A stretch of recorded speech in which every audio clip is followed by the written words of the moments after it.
শ্লোক ৩৭। কাম এষ ক্রোধ এষ রজগুণ সমুদ্ভব মহাশন মহাপাপ্পা বিদ্ধেন্নিহ বৈরিণম। বাংলা অর্থ: এই শত্রু হল কামনা ও ক্রোধ। এরা রজগুণ থেকে জন্মায়, কখনো তৃপ্ত হয় না, অত্যন্ত পাপী। এদেরই এই জগতে নিজের শত্রু বলে জানো।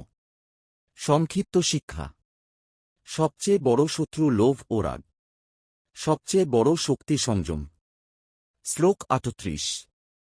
ধূমেনাব্রিয়তে বহ্নির যথাদর্শ মলেঞ্চ যথোল্বেনাবৃত গর্ভ তথা তেনেদমাবৃতম।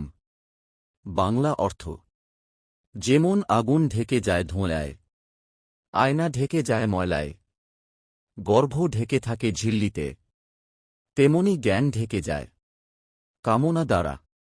সংক্ষিপ্ত শিক্ষা: লোভ জ্ঞানের পর্দা, সংযম আলোর পথ। শ্লোক ৩৯।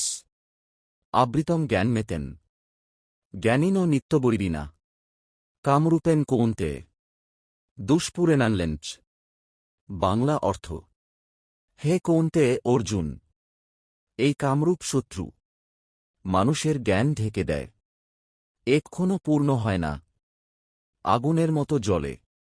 সংক্ষিপ্ত শিক্ষা: ইচ্ছা নিয়ন্ত্রণ না করলে জীবন নিয়ন্ত্রণ করে না, ইচ্ছা নিয়ন্ত্রণ করলে জীবন বদলে যায়।